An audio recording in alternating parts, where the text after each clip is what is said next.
Eagles sealed a 19-17 win from the Bears over the Vikings on Sunday. J.J. McCarthy had another erratic performance, although he led a late touchdown drive that gave the Vikings the lead.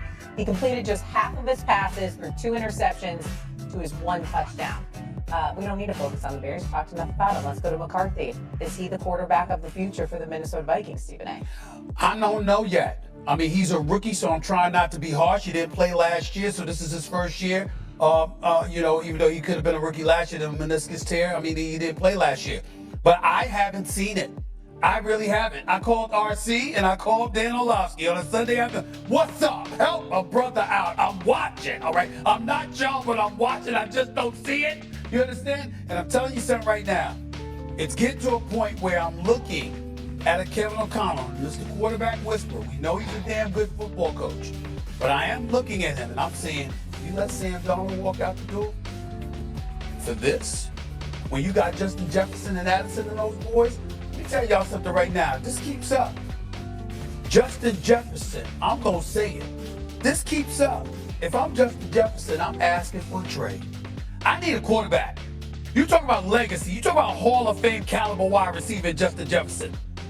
I need something better than what I'm seeing. I know it's early in his career. He's a rookie. We're not there yet. We're not there yet. I'm worried. The misses are extreme. You don't see misses the way that JJ's missing recently. And you don't see a guy that throws a perfect pass one play and then misses by 3 yards. And so this has me I'm worried about some of the throws I'm seeing. Go ahead, Cam. Oh my goodness. So coming out of Michigan, this is the same individual. Did he win the national championship? Yes, he did, but he only threw 2,719 yards. He was a top 10 pick. So now, with the previous conversation that we just had, when somebody asked me, hey, yo, you think Shedeur Sanders going to go first round? My response was, if J.J. McCarthy goes top 10, it's easily known that Shedeur should go top 10. Because if you start to ask the comparables, it's like, what in the world has J.J. McCarthy ever showed flashes of being good at throwing the football? He's a what you call, he's a grinder for a win.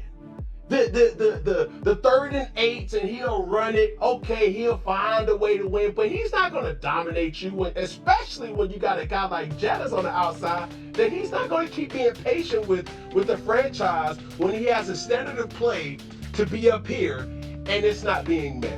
Because of the Bears get another comeback. Extremely alarming. Their first win. Duvernay, a 56-yard kickoff return. J.J. McCarthy inaccuracy doomed the Vikings. McCarthy completed 16 of 32 passes for 150 yards, a touchdown, but he had 2 interceptions. Most of his pass attempts were affected by pressure. The Bears blitzed on fewer than 40% of the snaps, and the 4-man rush only reached J.J. 3 of 19 snaps. J.J. McCarthy, 16 of 32, 150 as I mentioned, 1 touchdown, 2 interceptions. He wasn't sacked, but he didn't look good. Jefferson had 5 catches, 61 yards. Hawkinson with 3 for 39. Addison was 2 for 20. Naylor 1 for 16, but he did catch a touchdown. They didn't run the ball. Chicago said, you know what? We're going to see if you can do. They returned the favor. Remember the first game? It was McCarthy, that game-winning drive that ended up beating the Bears. Caleb Williams is getting more and more comfortable. He had 16 of 32, 193. He didn't throw a touchdown. He didn't have an interception.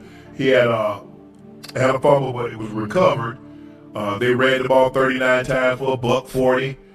Nothing outstanding, but man, he's hard to get. Look, they got 2 sacks on him. They probably should have had him about 5 or 6 times.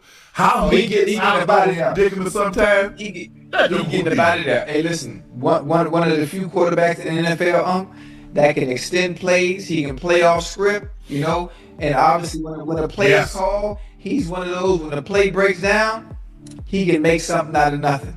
He can make something out of nothing. And you add that talent that he already has. You know, the escapability, the ability to extend plays with the creativity of Ben Johnson. Listen, It's a match made in heaven. There's a reason why they are where they are. There's a reason why their record looks like it looks. And I understood what would happen when you get a head coach like Ben Johnson and you put him with a talent like Caleb Williams. There's a reason why they're having success this year.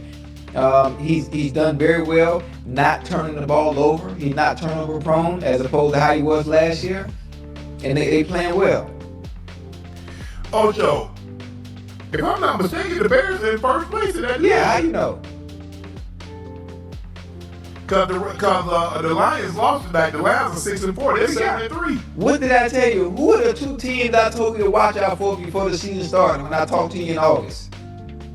Yeah. The Bears and the Panthers. I told you. I'm telling you, I know what I'm talking about when it comes to this game of football. I know what I'm talking about. Brock Purdy. We're gonna go to the 49ers. Brock Purdy throws 3 touchdowns in his return from a toe injury as the 49ers cruise 41-22 over the sloppy Cards. Purdy completed 19 of 26 passes for just 200 yards, but Christian McCaffrey extended his NFL record with his 17th career game, at least 1 running touchdown and a catching and a receiving touchdown. The Cardinals were called for a franchise record 17 penalties, which was the most for any team in an NFL season this season. They had 11 penalties in the first half, which was tied for the most before halftime for any team over the last 20 years. Jacoby Brissett started his 5th game. Ocho, he was 47 of 57. That's 452, 2 touchdowns, but he didn't have 4 interceptions. They didn't run the ball, they couldn't. He had 2 receivers. Wilson, 15 catches, 85 yards. McBride, 10, 115. Dortch, 6 for 66. So he was throwing it all over the place, but unfortunately those 2 turnovers undid it. Brock Purdy, 19 of 26, 200 yards, 3 touchdowns. McCaffrey had 13 carries, 81 yards, 2 touchdowns. Brian Robinson Jr. had 8 for 24. George Kittle, 6 catches, 67 yards, 2 touchdowns. Juwan Jennings, 4 for 54. Christian McCaffrey, 5 for 40 and a touchdown. Don't look, but the 49ers are 7-4. After dealing with all the injuries that they've had, Kyle still has the right. The funny thing about it is everybody's getting healthy at the right time. Everybody getting healthy at the right time. And they gonna hit their stride at the right time. We going into in December, huh? Coming up, huh? Wait, we in November, aren't we? No. Yeah. Perfect time. Perfect timing. Ocho, Jacoby Brissett started his 5th game. He completed 47 57. That's a record, huh? The 47 completions are the most completions in an NFL game in regulation. That boy, hey, he dealing that thing, boy. He dealing. He dealing. It didn't come with a win. But one thing about Jacoby, he could sling that thing. The Eagles are the number 1 seed, 8-2. The Rams, number 2 seed, 8-2. Chicago Bears, the number 3 seed, 7-3.